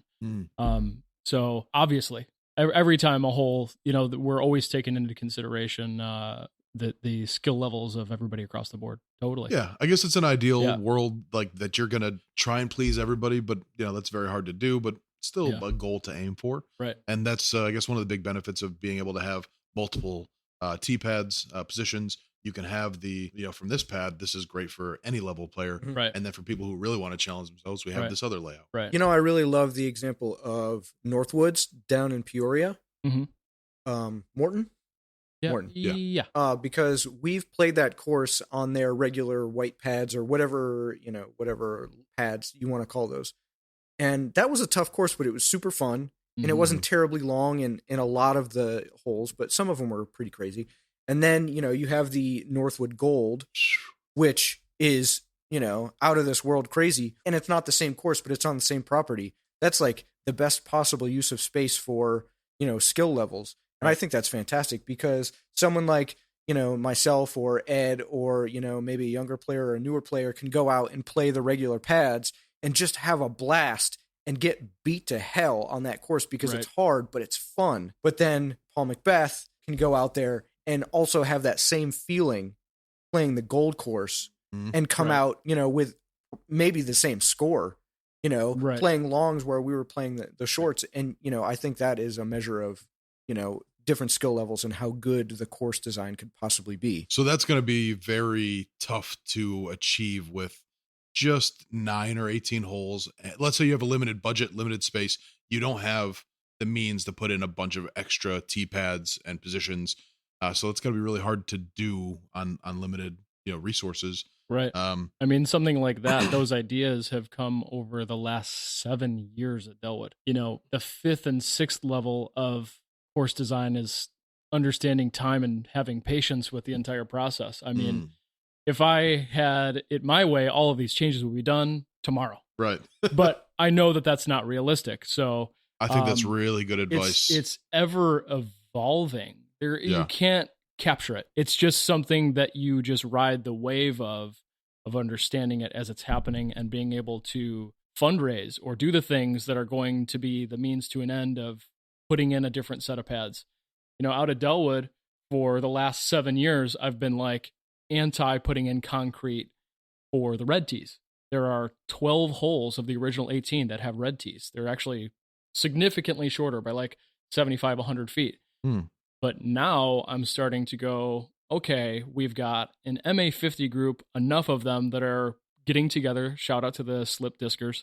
That is the best name, by the way. Best club name. Man. Yeah. They're getting together. They're getting organized. We've got guys like Scotty Rangel that are going, hey, I've got the time. I've got kids. I want to get kids into the sport. Yes. It's not until 7-8 years later that I'm going, wait a second. I need to invest in this idea too, because that's going to be the course where these kids are going to come out and go, I love this. Oh, that's such an important thing. I'm glad you're getting into that. So, and again, it's really just time and patience and understanding that this stuff doesn't happen overnight. You don't snap your fingers and go, best course. When the 8s were going in, Sean and myself and his brother Joe and a couple other buddies, I think Donnie was out there for a while, Jose, shout out to Jose.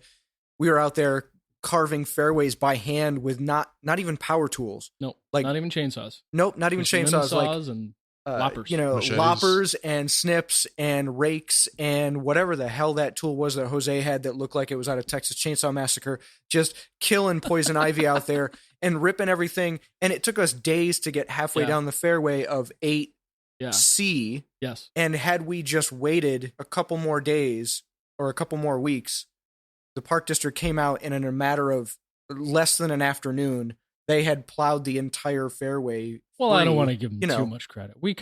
But you do remember we worked on that hole. Do you remember? This is the cool part that I remember about 8C. Yeah. The hole was happening as we were opening it. Yeah. Oh, that's awesome. So we would get 30 to 50 feet cleared of like just honeysuckle and buckthorn that was in the middle that we knew wasn't going to work. And we'd remove 30 more feet. And then we'd get there and go, oh, dude, look it dips down right here. Mm-hmm. And we get 30 more feet. Do you remember that? And it kept going. It was like another 150 feet. We just kept on adding to the hole because it was so thick back there that we were exposing what the hole was going to become 30 feet at a time. Sometimes you you don't have the ability to see a fairway until you're slowly making it happen with your hands. Yeah. That was so fun. There's such a good metaphor there. Yeah. Yeah, you just course design. I mean, it's such a weird thing. Like, I love course design. It's amazing. It's something that I've done, but it's not easy. There's so many different elements to it. It's imagine what it's like to be like Mike Cousins at Sandy Point. Right. Like when you own the property and you're like, ooh, I've got this idea. Ooh, I want to do this. I'm going to Like, do that tomorrow. He didn't know any of that stuff when he opened that place in 1992. Right. He's changed it over the course of 30 years. That is the phase that I'm in with Delwood, where I'm looking back and going, you know, kind of what can I tweak now and what's kind of become more important because time has passed. And, you know, all of that type of thing that is not something that you could write down and go, here. Well, there's no formula. Instructions number 1.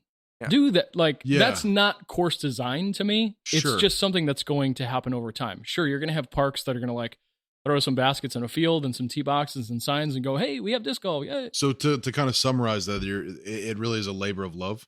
Absolutely. It takes time. You have So to much invest time. in it. Yeah. Your first like draft is the first set of holes that go in the ground. Yeah.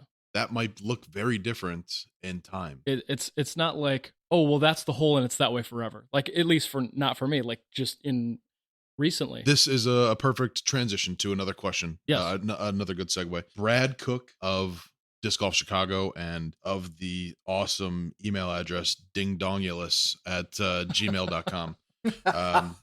Ding dang dong. Isn't that what it's in Home Alone too? Ding dang dong. Oh my Brad God. He's an OG, man. He's just Brad like Cook is awesome. He's one of my favorite people, and he's one of the people who've helped make Disc Golf Chicago do some of the really cool things that we've done. So big shout out to Brad.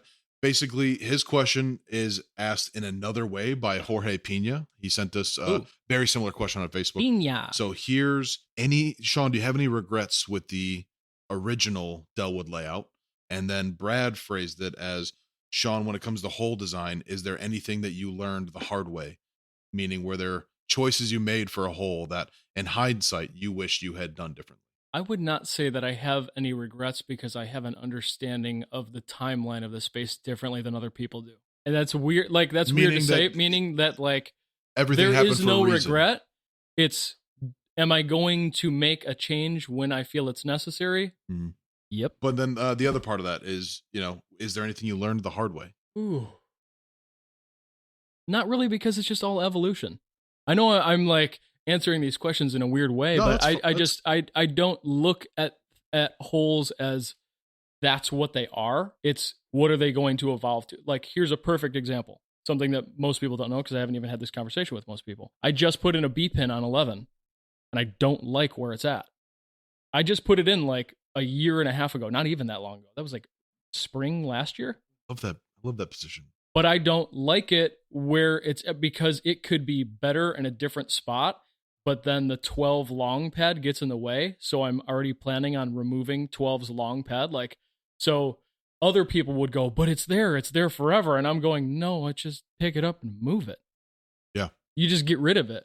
So I don't ever look at things as it's a regret, because I'm just always looking to be as proactive as There's possible. a bit of a fluid state. There's always a way that you can change it, because I put myself in a position with the course design where I'm always allowing myself the funding to be able to make any and all of those changes at any given time. But then you have to have the patience of when is it realistically going to happen based on the timeline of when the work can be done. Again, if you're not as fortunate as, you know, this course and this design situation is allowed for, the only way to keep a course evolving is passion and really hard work. I think every really good course has somebody that gives a shit about it all the time. That's got to be fair. That's the only way it's going to be good and stay good, is if one or many people care about it all of the time. It's not, we're done, let's put the tools away.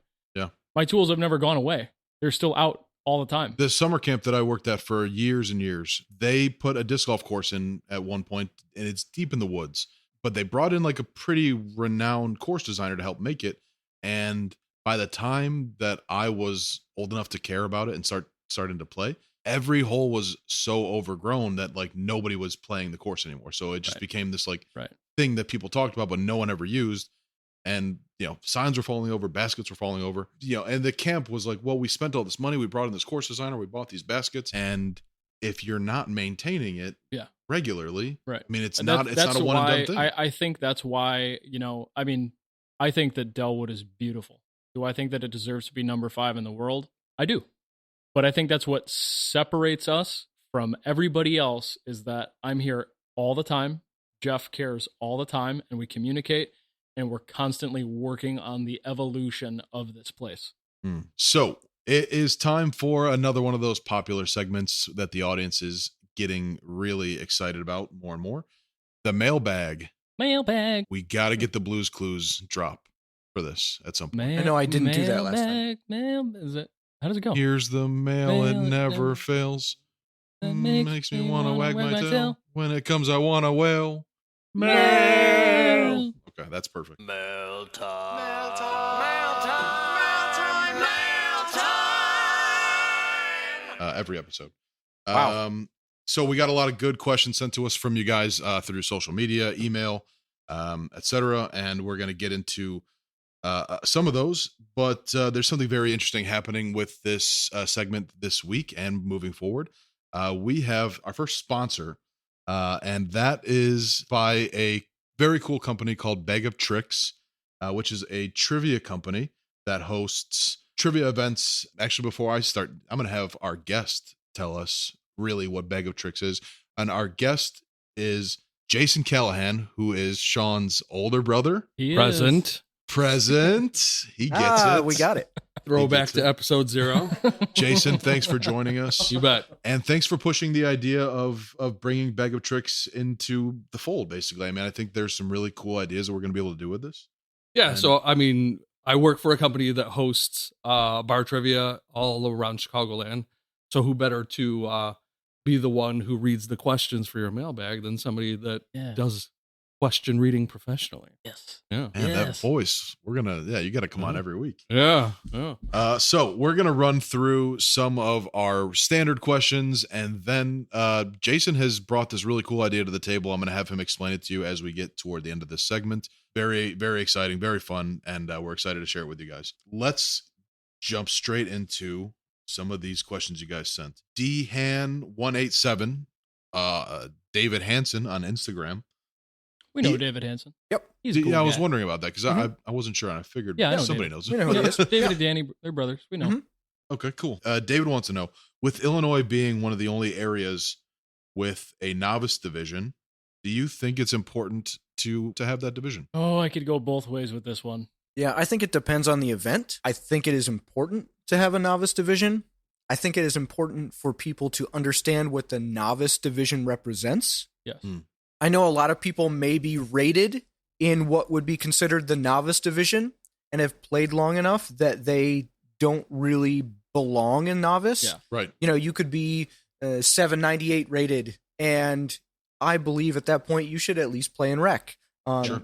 I think novice division is for the beginners in the sport, those that don't quite have the skill level or the knowledge to be able to excel, but that want to and that will. Yeah. And so if you've been playing the sport for 12 years and you're still a novice, and maybe that's where you peak, and that's fine. Hey, I'm professional rec. I'm not going to get anywhere other than that. But if you're still a novice, I don't know that division is for you. Right. I don't think that's what it's for. Right. And so maybe some of the higher tier level events like Clash, A tiers, things like that, I don't think a novice division necessarily belongs in those. Yeah, agreed. But, that's just my take. Yeah, but sure. it definitely has a place. Yes. Yeah, and I think the place is, I think back to the very first tournament I ever did, and I'd been playing disc golf for a long time, but I'd never done a tournament. So I just figured I'll start at the beginning. I'll start at the lowest level. And I went out to the iOS Rockford. I think it was called the Forest City Frenzy. Maybe it was something, maybe a different name. Yeah, that sounds right. But I showed up and I ended up taking 4th. And I remember thinking, man, I did not play very well. But then I learned really quickly, like, okay, that's what novice is all about. Going to your first disc golf tournament is so exciting. I have not caught the bug for anything in my life more than when I caught the bug of disc golf at my first tournament. Right. And it was like, you get to you show up, there's all these people and you're like, oh my God, people are taking this seriously. And like, this is a whole new world. And that was so exciting. But also scary. Scary too. But in a scary good way. In a good way. Yeah. And then you go and you play. And at the end of the day, you're like, oh my God, I took fourth. Like I took fourth in my first tournament. And now I'm excited to go step up to the next level. So I think as an opportunity for people to really fall in love with the tournament side of disc golf, novice serves, it serves a purpose. Yeah. But I also agree with you guys that if you're dealing with A tiers, B tiers, and you're generally going to be drawing more serious players in, you probably don't need the novice division. I think that's the division where the sandbagging, even though I don't really like that term that much, is where maybe that happens the most. Probably. That's where people just kind of become stagnant, thinking, like Ryan had mentioned, I'm rated to be a novice, so I'm going to stay a novice. And that's where it's you could finish middle of the pack and wreck, or I could finish second in novice and get, lose better. Some funny money. Yeah. Lose better. And I also think that novice should normally be a trophy only division. Yes. If you come in first, second, third, whatever that is, great. You've placed well in your division, but it's a beginner division. Yeah. It's for the best introduction of the beginners. To the sport. Yes. Right. So, it's an introduction to the competitive side of the sport. Correct. So once you get to that point, you are definitely ready to move up. I played novice for maybe like 4 tournaments, and then I won the novice division against 3 other people and was like, oh, okay, it's time to go up to MA3 or recreational and go get beat by guys that are better than me, and then I'm going to learn that way, and then repeat. MA4, sometimes, not all the time. It has a place. Next question comes to us from Joe Moore, username JJ Moore. Slow Moore. On Instagram. Joe is one of the friendliest dudes I've ever met on the course. I want to bottle that dude's energy. And sell it for $20 a bottle. It would sell. But he sent in a couple really good questions, and we don't have time to get to all of them, so I'm just going to pick my favorite one. Man, it sucks because he sent one that's really aimed at you, Ryan. He sent one that's aimed at you, Sean. And I'm going to go with the one that's aimed at you just because I think it's a... Well, now I want to hear Ryan's question even more. Screw it. We're going to do Ryan's question, but you have a 20-second Got it. cap on what you can answer. Done. I'm going to time it for you. Jason is timing. I'm going to start timing Jason on finding I like your confidence. You don't know how big the question is. No, I have no idea. Okay. Ryan, Joe wants to know a little background on what you do and how do you make such great shirts and trophies? Go. I don't really know. I got into it because I thought that there was a need for it, and I just thought I should learn how to do it and provide it, and that's pretty much it. And I've learned how to do it, and I'm passionate about whatever it is that I do, and so I think that's how it evolves. Stop talking. Oh, not bad. Fair amount of information. I got your vibe on your answer. Clearly rushed, but I'm going to put the same time limit on yours. Yes. Good God, here we go. I think this is a little easier, but yeah, I think is it what's his favorite color? No. Okay. No. Joe wants to know, Sean, what do you think you would be doing if it wasn't for disc golf and Delwood? Go. Oh my God. I would probably still be doing what I was doing before disc golf, but more passionately, because that's something that I learned how to do as I got older and doing what I'm doing. And I would be spending all my extra time looking at the clock that's winding down. I have 2 seconds. Stop talking. No, you didn't say, you didn't give us anything. What were you doing beforehand? 20 seconds of history is all. I only had 20 seconds to answer. I did it. You said you would be doing the same thing you were doing before. At least tell us, what were you doing before? I was working for my father's flooring installation company, Central Tile. I was the estimator for him. So that was a lot of fun. I really like customer service, which is what I'm continuing to do now with DDG. I feel bad because Ryan didn't get to elaborate on his answer, but I'm elaborating. You're not going to get to mine. either. That's it. All right. Well, there we go. Sorry, Joe. Boom. I'd be doing disc golf in my spare time. Another good question before we turn things over to Jason. Joan Denny on Facebook wants to know. You guys know Joan? Who's Joan? I know Joan. Yeah. Who Joan? Joan is Tito's wife. Yeah. Joan she comes out and plays the putting league every week. Oh, sweet. They come from I always think it's Rockford, but it's not Rockford. I don't know, but it's far. And they do it. And they love to do it. Yes. They're awesome. Good people. Yeah. Mm-hmm. I believe you guys. Yep. Joan wants to know, what are your go-to discs? Let's each do one disc each. If you had to take one disc out, I don't know, business trip, you're not going to bring your whole bag. You can bring one disc. Ryan, what are you bringing? I think it's going to be the Discmania FD. And it hasn't been in my bag as long as I think think it should have been more recently in the last couple of years, but I have a couple iterations of them now. And the FD is a slower, understable fairway driver. But going along with what I mentioned earlier, like you don't need overstable crap all the time. I can shape a lot of holes. I can do quite a bit with that disc, especially being lefty, and inevitably there are going to be courses that are righty favored, or just have that left finish. I can shape that disc pretty much however I want. I've seen them do it, and I love it. And there's so many different plastics and versions of that disc. If I had one particular disc, it would probably be like an S-line FD. But if I could take many iterations, you're putting with a driver. Oh, that's fine. Yeah. But if I could have many iterations of the FD, there are enough that you could form a bag. So okay, I like it. Yeah. Sean, you got one disc. What are you bringing? I am also going Discmania. Ooh. So that's cool. I know what it is. I'm going to go, this is a nerdy answer. I think that's what people want. So the P1X, right? One of their putters. Nerd. But specifically, there is a blend that was accidentally produced in soft P-line that I've gotten a shout out to Dana Vici. He's always hooked it up with those. I don't know if he has a secret stash of these things at his house, but every time I need one, he's got me. But they never went into regular production in soft P-line plastic. So there's like X-line and there's stiff P-line, but they never made soft P-line in mass production, but they exist. And I have some, and they are my favorite. That's my go-to off the tee on like anything inside of 250. So, and I can putt with it. I can drive with it. It's kind of like all purpose. That's kind of the route I'm going to go with mine as well. It's not even a question for me. I would go for the Arrow B Arrow. I don't see why anybody would throw anything else. Oh, geez. Get out. Okay, no, seriously.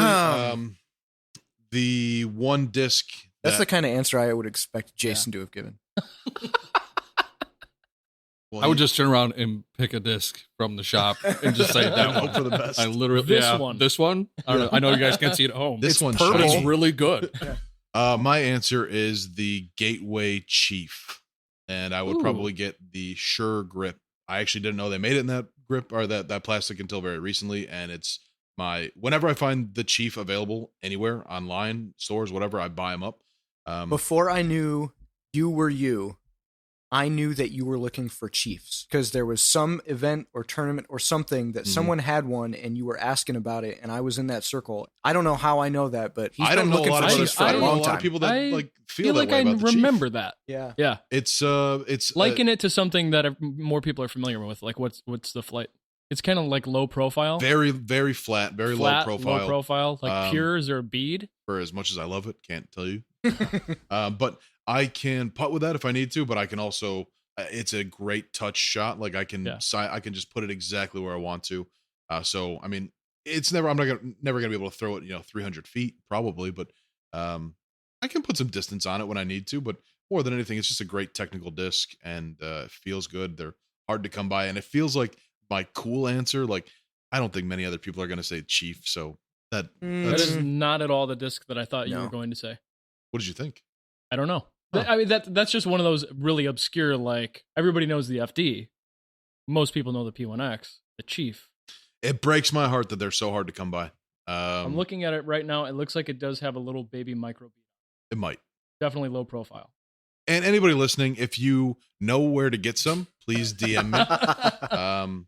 He'll pay a good price for him at this point. It's a crazy time in life to be spending money frivolously, knowing that the whole world is going crazy right now. But if I saw a big stack of Chiefs for sale, you couldn't stop me. Scoop them. All right, I am gonna turn things over now to Jason. We've got a couple more fun questions, and then I want you to introduce the new segment that you're bringing to the table. Very excited. Take your trivia host expertise, excellent, here and put it out how you feel. Well, first of all, before we get to the segment, I do want to get this out of the way. It's Harry Potter and the Sorcerer's Stone, and it's Voldemort growing on the back of Professor Quirrell's head. Okay, see, I knew that there was somebody growing on somebody's head in this episode. I was going to have an aneurysm in my sleep tonight. Yeah, I know, and die. So I wanted to make sure we cleared the air patiently. What's going on there? I've was that bided the first my one? time. It's the first one. It's the very first one. And it's like he takes the turban thing off and Correct. Okay. There you go. All right, we landed got on it. We got it. All right, good. We got that. I'm glad we got that. Let's move on to these questions. So question number 1 comes to us from an Instagram user, Flying Disc 26. I know him. And all right, very good. And their question is tonight, Mr. Jamie Martinez. Jaime. There you go. What is your favorite fast food? So we're going to start to my left. Start with Alex. What's your favorite fast food? If anybody says anything other than Wendy's, I'm quitting the podcast. Well, he eats hamburgers plain. So right back at you. Don't get to Not a single condiment. Wow. Cheese. Cheese isn't a not a condiment. condiment. Yeah. Well, my friends for years have given me a hard time whenever we get any kind of burger, wherever they say, "Oh, can you put some extra air on his, please?" And I'm fine with it. I don't care. I don't think you need to fancy up a burger with lettuce and vegetables and whatever. I mean, just give me good meat, good cheese, decent bread. That's all. I mean, I might be a little Ron Swanson of me, but I'm good with that. I respect it. Yeah. I don't agree, but I respect. Yeah. Oh, yeah. That's a good way to word it. All right, Ryan. Yeah. Favorite fast food? I know Don't I'm riding cheat. the wave, but Don't cheat. I've been doing it forever, and it's got to be Arby's. Huh? There is something about that beef and cheddar. We have the meats. I will What is go it? back to. I have the meats. We have the meats. We have the We meats. have the We have meats. them. Yeah. There's something about it I will go back to every single time. I don't know what it is. And that horsey like sauce. It's a Horsey sauce is great. silly. Do you go truly- onion truly bun silly on answer. your beef and cheddar? Oh, or- yeah? every time. Yeah. Yep. Yep. I swap it out for the original. I could see that. That's okay. But yeah, and I mean, I can remember having that. Like, we didn't have one in the area that I grew up in, but we would travel once in a while. And if we saw an Arby's, it was like, Yo, It's an event.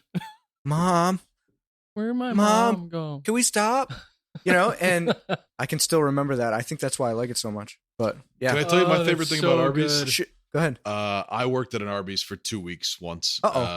And Oh, cool. it was back when I was a summer camp counselor, so I knew I was leaving for the summer in 2 weeks, but I was like, I'll make some money in the meantime. But of course, you don't tell the hiring manager I'm only going to be here for 2 weeks. Sure. But I came in, I hated it every day, and my manager, I don't remember much about it other than she kind of sucked, and I was so excited on my last day to go. I just started behaving like a really bad employee, just like, I know I'm going to get yelled at, but I don't care. I don't know what I did, but she was like, hey, that's like totally inappropriate. You can't do that. And I was like, oh, really? Well, I quit anyways. So good luck with everything. And that's my favorite thing about Arby's. Is that you quit it? I quit it. Oh, And I left that branch, that specific location, probably in a bad position for the day. They deserve it. Real honestly. nice. Still love it. Still going to eat there all the time. all right. Fair enough. I'm going to throw it to you then, Sean. Favorite fast food? I'm just gonna say the first thing that came to me, which was Culver's. So first of all, fast food. Immediately, I think burgers. Duh, right? Burgers. Yeah. That's kind of like the first go-to The of tradish, fast, yeah, traditional. yeah. Culver's beats out Wendy's, McDonald's, Burger King, and every other burger place I could think of combined with 10 Armies on their best day. Culver's all the way. Best Okay. fries. You don't go cheese curds? That's why it's awesome, because I can go cheese curds if I want to. You can't get cheese You're curds at making McDonald's. a very good case right here. I'm backing down a little bit. There's room If I'm for feeling Culver's in cheese my curds, heart. I Yeah. just get cheese curds. And they do have the dessert game. Tonight's sort of. episode brought to you by Culver's. Culver's. Yeah. Future sponsor. Culver's is It does great. I take like a Culver's. while. It is a little more expensive. Worth the wait. And then if you want ice cream, boom, they got Right that there. too. That's the thing about Culver's. It's not ice cream. Oh, frozen Custard? Yeah, it's frozen custard. Custard. It goes down My like bad, ice Get cream. off It your goes high down horse, like ice cream. Culver's. Yeah. Jason, what about you? Yeah. Me? Yeah. Oh my God. Yeah, you're here. You're on Yeah. this. There have been days where I've been in the line at the Taco Bell drive-thru and realized it was my second time there that day. I'm not like forgot that I had been there You once shouldn't even feel bad about that. and it went You a second blacked out time. the first time. Yeah. You're like, Went a second time. I was like, traumatic yeah, I'm gonna get some experience. Taco Bell, and then I was Oh, like, oh man. shit, this is my second time eating Taco Bell. It's Taco Bell, 100%. There's a backstory. There's a family backstory about how my mom craved it when she was pregnant with me, and I just came out into the world like, yep, I'm in. Let's do this. Yeah. They as say soon as he I has could talk- mild sauce. we did. In his I mean, it was DNA. like that's what I miss about fast food is like when you get older, then it just becomes like I can go and do that whenever I want. Yeah. When we were kids, what Jason's talking about, like it was an event. We went to. It was event. like yes, it was special. We went to Taco Bell and there was like cinnamon twists, and it was like yeah. Making I a can good taste case for it. I Taco can Bell now. feel going to Taco Bell with my mom and Jason and my Yeah. other siblings. I and, can like, see the teal and the it pink. was- Did we say at the top of this that I'm your older brother? Yeah. Yes. Yeah. Okay. All right. Good. Yeah. That would have been really That would have been really awkward. Yeah. Wait, the listeners are like, wait. why is he going with him? All right. Fair enough. How long have you guys known each other? Yeah. 36 years. All right. So one more question for you guys. Again, I'm going to start with Alex. This is a Facebook question. Scott Rangel. Yep. I believe his last Scotty. name. Yep. Got it. El Scotty, Chapo. I hear they call you El Chapo, Scotty. So, Alex, what is your favorite? Oh, God, I love this question. What is your favorite episode of The Office? I had a lot of time to prepare for this, and there's no right answer. There's so many damn There good is. episodes. Yeah. Man, I hate having to choose, but I think I have to go with the I think it's called The Convict. It's basically the episode where we meet Prison Mike. Oh, sure. I'm Prison Mike. Yeah. Yeah, that Oh, whole yeah. The bit. Dementors. Yeah, the Dementors. Demented. And I loved it. My wife and I loved The Office, like Yeah. to a sickening amount. Yeah. She makes the best cards, like for Valentine's Day, birthday, whatever. Sometimes I look forward to her cards more than my gifts. And one year she gave me a card that the front of it was just the cutout of Prison Mike's face with the bandana and that stupid expression on his face. And the stuff on the inside was like, thank you for chasing away the Dementors. And she just like made all these like references to that episode. So it has a special place in my heart. That's It's adorable. hilarious. Yeah. And there's just so many good lines in there. Yeah. So many yeah. good ones. All right, Ryan, it's you. What I is your just favorite looked it up episode? because I Yeah. had about a minute and a half to prepare. I knew what episode, but didn't know what it was called. It's in season 4. It's called Survivor Man. It's the one where yes. Michael goes out in the woods and has to survive by himself. Mhm. Dan has fake boobs. Yeah. Not only that entire sequence, which is fantastic, like Dwight hitting him with the boot when he's blindfolded, Mhm. but also that is the episode where Jim has to take over and be a manager, and he decides to put everybody's birthday on the same day. What a mistake. And after all of that, Michael comes back and is just the coolest possible guy, and he was like, yeah, I did that, and they had such a There's moment, a moment together. at the end of that episode. And It's so, awesome. like, every Yeah. element of that episode was just like, oh, it gets you right in the feels. And yeah, that was definitely top 3 for sure, if not my I favorite. love him turning his pants. His Survivor Man thing is Oh. I'm turning my pants into shorts. He had absolutely no reason to do that. And then he makes the pants into a hat. Yeah. And then he duct tapes the pants back I know. together. He's gonna make him pants again. That is the Yeah. best. Oh, Oh. Christ. Okay. John, favorite. I Go. can't pick, man.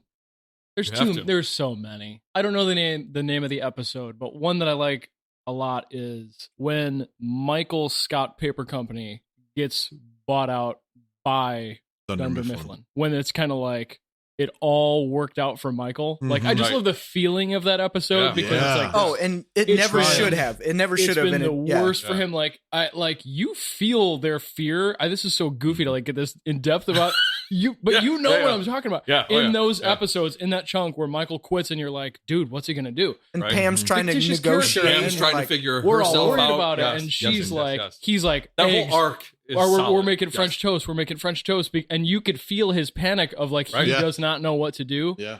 and that it all ends up working out for the underdog of getting bought back out. And then when they're freaking out in the conference room, when they're like, "We need a minute," Yeah. when they say, "What are they like $60,000 or whatever?" Right, and they're right. like, "Holy shit, we Yeah. need time." But Yeah. I would say that's up there. That's definitely top 3 at least. Our balls are in your court. Yes. That happens in Yes. the negotiation. I don't know what episode that is, but These are our what else demands. happens in that episode? I mean, that's what you're talking about. The It's- final episode where they end up back at Dunder Mifflin. Yes. Yeah. And then at the end, like Michael's kind kind of standing there. Does he put his foot up on the desk or something like that? And he's just kind of like, yeah. I think that's Yeah, the start yeah, of the next episode. Yeah. Oh, right. Okay. You're right. Yeah. Yeah. But Yeah, I when think they like come back. toward the end Yeah. of that episode is where he's like kicking out Charles, who like is Yes. the Charles bad guy. Minor. Yeah. Worst. Yeah. And Charles goes to make a speech to the office, and Michael goes, "No, no." But that, You're no, done. hold on. You're That's done the here. beauty of the show is that you just said that Charles Minor is the bad guy. Charles Minor was the only one making sense that whole time. Right. Oh, Just absolutely. trying to Very keep Dunder true. Mifflin afloat. True. Of course. But Yeah. that's True. the beauty of the show is that Yeah. these crazy people are still on our side. Absolutely. Yes. Yeah. Even though that guy was making sense, he was the bad guy. Yeah. Yeah. that's- Absolutely.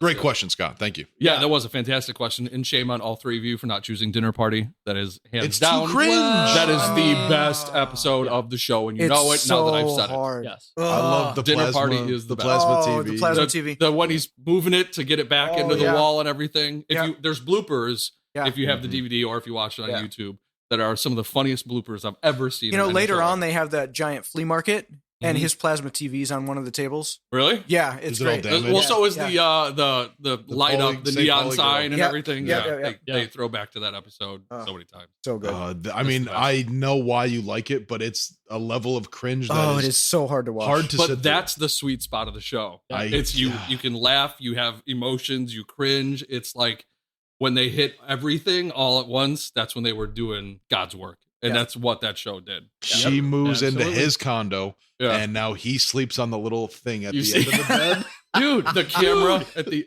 what did we just watch? Sheila, what did we just watch? Where in that scene where they show where he lays, on the nightstand across from the little bed that's at the end of the bed is the George Foreman grill that he burnt his foot on. And that's like a little Easter egg thing. I can't remember what we watched, but you could see that in that scene. That's season in the room. 2. When he burns his foot. The injury. Yes. Wow, they brought it back that scene. Great. Okay, Jason, you have brought a very cool idea to the table, a new segment, a new thing we're doing on the show. Break it down for us. Yeah, so my proposition to the gentleman is I want to continue to do trivia, and I want you guys, the listeners, to learn more about these fantastic hosts. So I am going to throw a trivia question to you, listener. And this is how we're going to break this down. First of all, Brian, why don't you plug your Instagram handle? Because that's what we're going to use going forward. Oh, yeah. Instagram handle is unstable.disc.golf. Excellent. Yes. So what we're going to do is I'm going to pose a trivia question tonight to the listeners. They're going to, at this point, pause the podcast. Right now. Go to your... That's right. Pause it right then, now. No. Welcome back. So hopefully what you did while you were paused is and you shouldn't have because we didn't tell you what to do while you were paused. So we're gonna do that again after I've explained everything. So you're going to pause, you're gonna go to Ryan's Instagram account. We're gonna make a post on the day that this episode airs that will be a picture of a disc with a question mark on it. In that post, in the comment section, is where you will supply your answers to this question. By the time we record the next episode, can it be one try per person? One try per like person. Can I, if I am a listener, can I go and make like 5 guesses? No, I would narrow it down to just one. Just give it per person. One shot. You got one shot. Got one shot. One yourself. opportunity. Spaghetti. Spaghetti. So you're going to answer the question on that post. And by the time we do the next recording, we will have chosen a winner. 1 week. 1 week. Yep. Mm-hmm. And if there's multiple winners, we'll just choose one of those names randomly. And I think they're going to get a hat. Is that what we landed on? That's correct. An unstable hat from the shop. Come pick it up. Excellent. That's how we're going to do it. So the question that I have for you tonight is we're going to do a little round table, and I'm going to have all of the guys just give you their initials. Okay. The question is, what is everybody's middle name? And the only information you will be provided is their 3-letter initials. And if you guess correctly, you'll be awarded with a hat. So we'll start with Alex. Give us your initials. AJS. Good. Ryan? Ooh. RCF. Excellent. Sean? SAC. Sack. So Sack. Got him. Got him real good. Boom, roasted. So now, boom roasted. That's perfect. You nailed it. So now you go to Ryan's Instagram. Plug it one more time for me. Unstable.disc.golf. Very good. Look for the post that is a picture of a disc with a question mark on it. Comment there what you think the 3 guys' middle names are. Whoever gets them right or gets closest to getting them right will be awarded with a hat. Somebody's getting a hat. I'm going to encourage everyone to use some honor and integrity here. Don't go messaging people's wives or friends trying to Don't cheat. Don't cheat. Yeah. Oh, I feel have fun very with differently this, right? about it. You use whatever means possible. I think you do your thing. I mean, but well, then 2020 any of my friends or COVID-19. family that give up this information, you're dead to me. yeah. all right, that's fair. All right.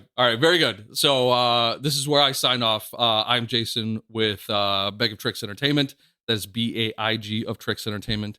We normally host our trivia at bars. So since you can't go to bars, check out our Facebook page. The guy that owns the company is doing some Facebook Live trivia for free. And Yes, he it's is. just asking that you do donations to kind of keep this rolling while we're all stuck at home in our quarantine. Cool. And then going forward, if you follow our Facebook, be in the know as to where you can catch me and Ali and all the other hosts in the Chicagoland area doing trivia for you guys. So once life gets back to normal, there will be lots of opportunities to go attend. There'll be so much trivia, you'll hate it. Oh, they're so fun. Yeah, there's a ton. Good time. And did you say that you guys have an Office themed trivia at some point? Oh, if it's a pop culture thing, we have it. Office, Friends, Parks and Rec, Simpsons, Lord of the Rings, Harry Potter. Like I said, if it's a thing, we do it. We post and let you know where we're doing that. We do general knowledge trivia. We do music bingo. I just did a murder mystery party about 2 weeks ago. That was a good time. A murder, you say? Yeah. Plantation. Office reference. Yeah. We can't pay them. So thanks for having me, guys. Look forward to this Thank you. next week. Yep. Okay, that wraps up our new segment. Before we say goodbye, let's give you guys a preview of what's happening on the next episode. We're going to look at the ladies' side of the disc golf world. We will have another special guest with us. And it's going to be fun, interesting, new stuff. A different take we've probably not heard much about and should know a lot more about. Yeah. Ooh, and I'm very excited about the person that did the intro for that episode. So yes, that too. I don't think it gets much bigger or better than that. So stay tuned. Thanks for listening. If you guys feel inclined, go drop us a review on whatever platform you're using. Like, subscribe, share, all those great things. We appreciate it. And hopefully you guys enjoyed, and we will catch you next time. See ya. See ya. Peace.